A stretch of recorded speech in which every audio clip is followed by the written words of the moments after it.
Hello बच्चों, स्वागत है हमारे इस लर्निंग प्लेस चैनल में आप सभी का। बच्चों, हम लोग पढ़ रहे हैं भूगोल। भूगोल में हमारा टॉपिक चल रहा है ज्वालामुखी। ज्वालामुखी की 3 क्लासें हो चुकी हैं। पीछे आप लोग जा करके देख लीजिए, तभी आगे की क्लासें समझ में आएंगी। ठीक है, और क्लास कैसी लगती है आप लोग कमेंट करके जरूर बताइएगा। अपने दोस्तों में भी शेयर कर दिया कीजिए ताकि आपके साथ साथ वो भी पढ़ सकें। ठीक है, तो चलिए देखते हैं ज्वालामुखी उद्गार से बनने वाले भूस्वरूप। ज्वालामुखी उद्गार होता है, इससे अनेक प्रकार के भूस्वरूप बनते हैं, तो उनको भी जानना आवश्यक है। तो ज्वालामुखी उद्गार जब होता है तो अनेक प्रकार के भूस्वरूपों का निर्माण भी होता है। ठीक है, तो चलिए देखते हैं कौन कौन से भूस्वरूप हैं। इसमें पहला है ज्वालामुखी शंकु। क्या है?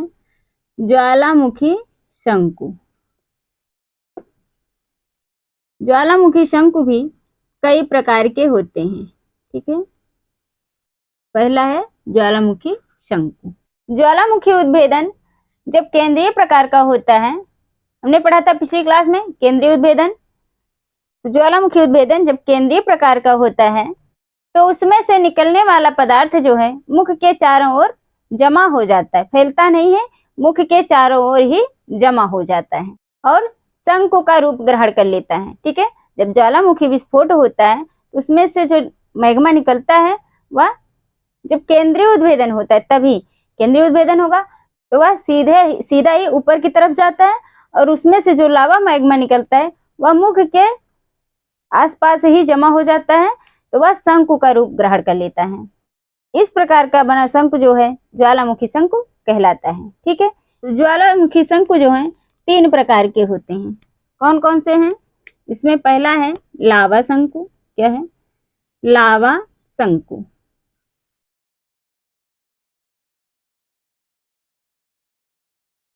दूसरा है अधिशिलिक लावा शंकु। अधिशिलिक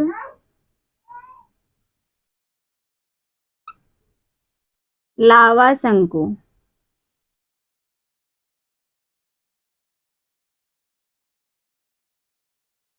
और तीसरा है अल्पशिलिक लावा शंकु। अल्पशिलिक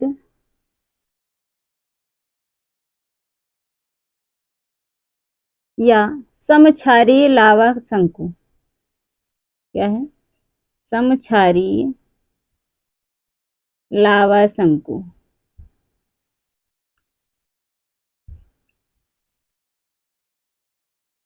ठीक, तो ज्वालामुखी शंकु 3 प्रकार के होते हैं, लावा शंकु, अधिशिलिक लावा शंकु और अल्पशिलिक लावा शंकु। ठीक है, तो लावा शंकु क्या होता है? जब किसी शंकु की रचना भूगर्भ से निकलने वाले केवल लावा से ही होता है तो उसे लावा शंकु कहते हैं। ठीक है, और ये दोनों जो हैं लावा शंकु के ही, ठीक है, लावा शंकु के भेद हैं ये दोनों, तो अ और ब। ठीक है, तो इसको ध्यान रखना, ये दोनों हैं लावा शंकु के भेद।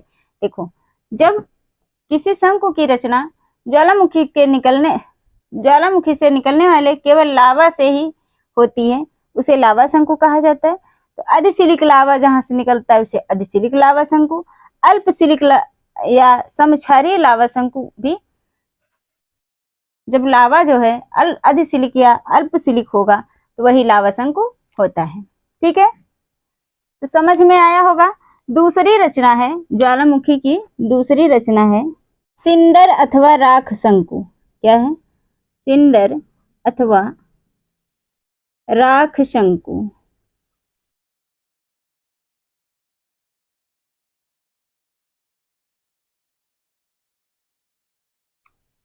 इस प्रकार के शंकुओं की रचना, सिंडर अथवा राख शंकुओं की रचना प्राय विस्फोटीय ज्वालामुखियों द्वारा होती है।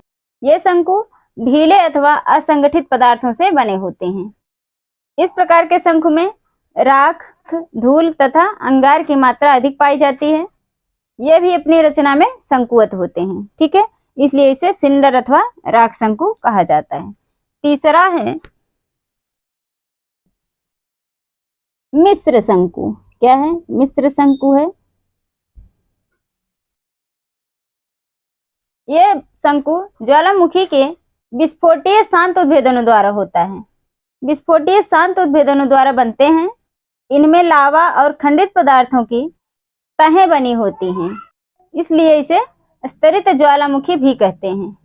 जापान का फ्यूजियामा जो है इसका श्रेष्ठ उदाहरण है। क्या है? जापान का फ्यूजियामा क्या है? एक मिश्र शंकु ज्वालामुखी है। कौन सा है? जापान का फ्यूजियामा।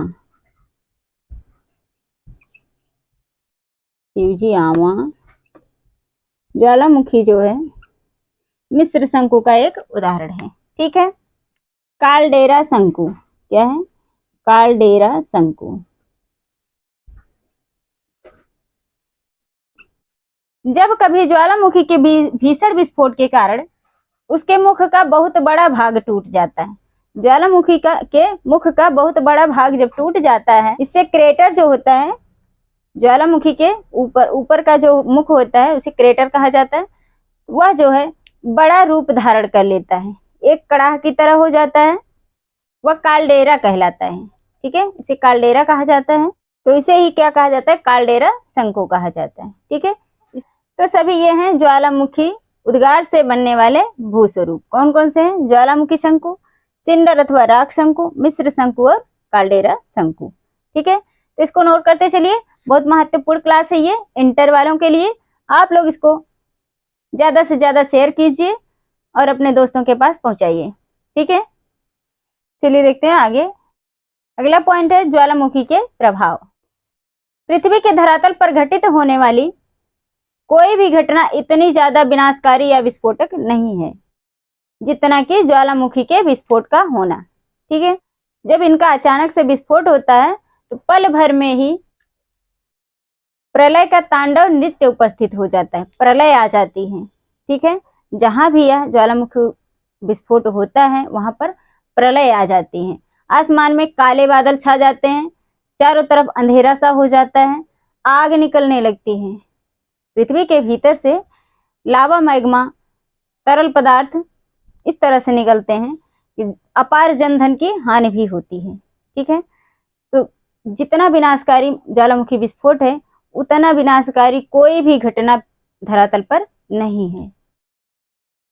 इससे बहुत प्रभाव पड़ता है धरातल पर। तो इनमें से कुछ हैं जिसको हम लोग पढ़ेंगे। ठीक है, तो इसमें पहला है नवीन भू आकारों का निर्माण। क्या है? नवीन भू आकारों का निर्माण। जब ज्वालामुखी विस्फोट होता है तो धरातल पर नवीन भू आकारों का निर्माण भी होता है। नवीन भू आकारों का निर्माण। पहला है नवीन भू आकारों का निर्माण। जब ज्वालामुखी विस्फोट होता है तो धरातल पर नवीन भू आकारों की रचना होती है। इनसे निकले लावा के कारण कहीं पर पहाड़, कहीं पर पठार और कहीं पर मैदानों का निर्माण हो जाता है। जापान का सुप्रसिद्ध फ्यूजियामा पर्वत, भारत के मध्य प्रदेश में मालवा का पठार, राजस्थान का मेवाड़ का पठार, ये सभी क्या हैं? ज्वालामुखियों से बनी हुई भू आकृतियां हैं। दूसरा है उपजाऊ मिट्टी की प्राप्ति। क्या है? उपजाऊ मिट्टी की प्राप्ति।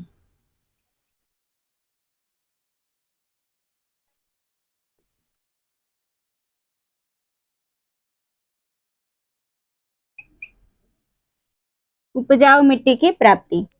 अनेक स्थानों पर लावा के जमने से बनी काली मिट्टी या रेगुड़ मिट्टी जो होती है वह बहुत उपजाऊ होती है। दक्षिण भारत का लावा का जो पठार है या कपास की काली मृदा का प्रदेश इसके मुख्य उदाहरण हैं। इस प्रकार की मृदा में चावल, गन्ना, गेहूं, कपास, अंडी, सोयाबीन, केला आदि फसलें बहुत अधिक मात्रा में उगाई जाती हैं। ठीक है, खूब पैदा होता है और यह अच्छी उपजाऊ मृदा होती है। ठीक है, अगला है तीसरा खनिज पदार्थों का मिलना या प्राप्ति। खनिज पदार्थों की प्राप्ति।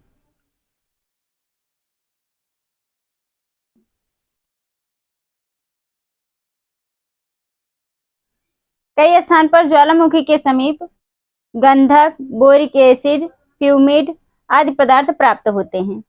ज्वालामुखी उद्भेदन के साथ साथ भूगर्भ से कई खनिज निकल करके ऊपर आ जाते हैं। और कहीं कहीं दरारों में जमे हुए लावा से चांदी, जस्ता, सोना, तांबा, सीसा, गंधक आदि वस्तुएं मिलती हैं। ठीक है, तो इससे क्या है, खनिज पदार्थों की प्राप्ति भी होती है। और अगला है चौथा, गर्म जल स्रोतों का जन्म। क्या है, गर्म जल स्रोतों का जन्म।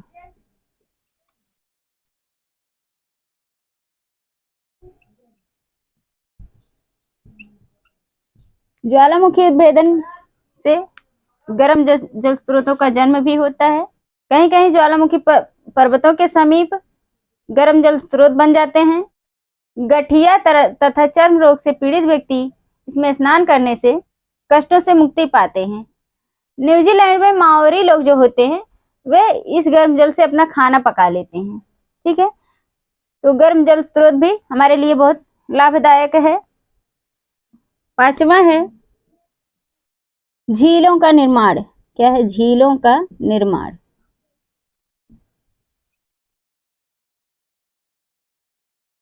ज्वालामुखी से झीलों का निर्माण भी होता है। कभी कभी विलुप्त ज्वालामुखी के मुख जो हैं क्रेटर झीलों के रूप में बदल जाते हैं। अफ्रीका की रुडोल्फ, एडवर्ड, टंगानिका, न्यासा और अल्बर्ट झीलें ज्वालामुखी की क्रिया से बनी दरार घाटी की झीलें हैं। इन झीलों से कई नदियां निकलती हैं जिनसे सिंचाई की सुविधा प्रदान की जाती है। ठीक है, तो ये हैं लाभकारी प्रभाव, ज्वालामुखी के लाभकारी प्रभाव हैं। ये सभी क्या है, लाभकारी प्रभाव हैं।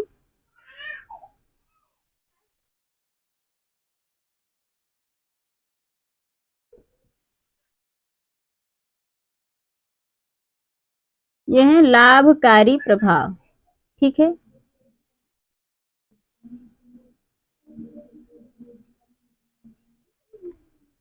और अगला है विनाशकारी प्रभाव। क्या है, विनाशकारी प्रभाव। जहां पर ज्वालामुखी उद्भेदन से लाभ है वहीं पर विनाशकारी प्रभाव भी हैं।